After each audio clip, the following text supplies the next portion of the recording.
This is the story of how one strange message, one forgotten memory, and one hidden truth turned my entire life upside down. I always believed my childhood was ordinary, even if parts of it felt blurry, like someone erased pieces of my mind. I never questioned it. Everyone forgets things, right? But everything changed on my 21st birthday when I received a message from an unknown account. It said, "Do you finally remember me?" No name, no photo, nothing else. I ignored it, thinking it was a joke. But the next morning, another message came. "They lied to you. Ask them about 2008. The year struck something deep inside me, like a nerve. I was only 6 back then and remembered almost nothing from that time. When I visited my parents that weekend, I casually asked at dinner, "Do you remember anything unusual happening in 2008? My mom froze for half a second. My dad's fork slipped from his hand. Then they both pretended to laugh it off.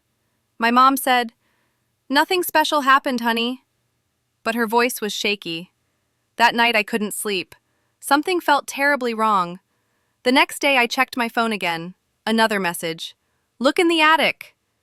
I didn't want to believe it, but I climbed up when my parents left the house. The attic smelled of dust and old memories. After moving some boxes, I found a small metal container with a broken lock.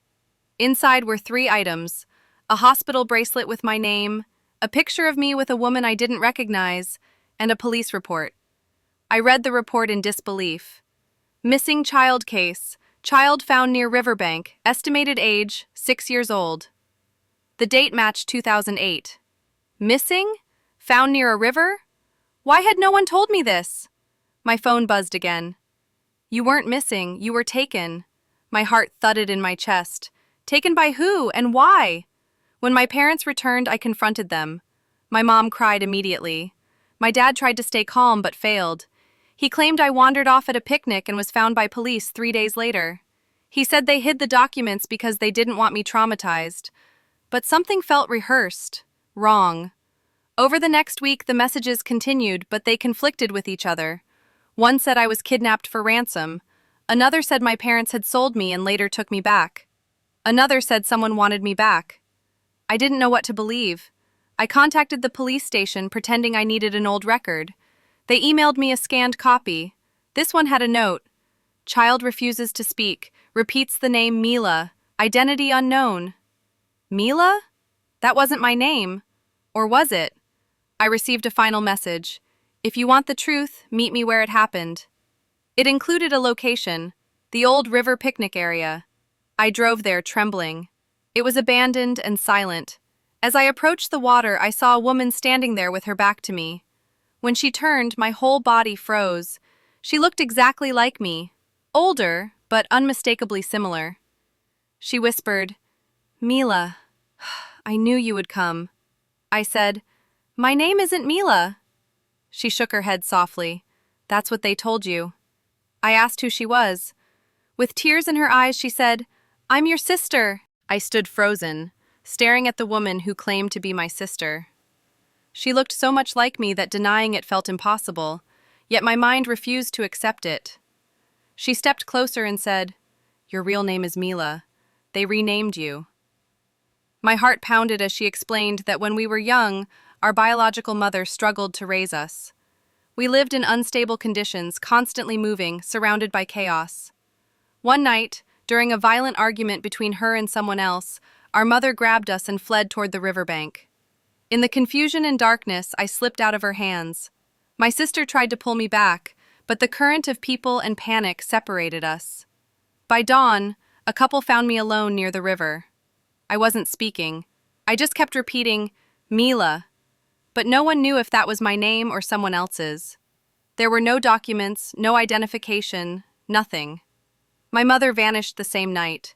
My sister was taken into foster care while I was placed in temporary custody at a hospital. My adoptive parents found me during that period. They visited the hospital, and when they saw me, they couldn't leave without me. They adopted me within a year and changed my name. They thought they were saving me from a traumatic past. They were terrified the truth might destroy the life they built with me. Meanwhile, my sister spent years searching for me, bouncing between foster homes, holding on to the belief that I was alive. When she turned 18, She finally gained access to old files and saw the case details. She tried contacting my adoptive parents, but they refused to engage. They feared she was coming to take me away, so they blocked her and hid every document related to my past. That's why she sent different messages with different theories. She didn't know what version of the story I had grown up hearing, or whether I even remembered anything at all. She wanted me to question everything until I was ready to face her. As she finished explaining, tears streamed down my face. I felt anger at my parents for hiding this from me, sadness for the childhood my sister endured alone, and confusion about who I really was. I asked her what happened to our biological mother. My sister looked away, her voice trembling. She died 5 years ago. She never forgave herself. Her last wish was that I find you. My heart shattered. I had spent my whole life wondering about a woman I never got to meet, a woman who hadn't abandoned me willingly, but had lost me in a moment of chaos. My sister pulled out an old locket. Inside was a tiny photo of 2 little girls, us. She placed it in my hand.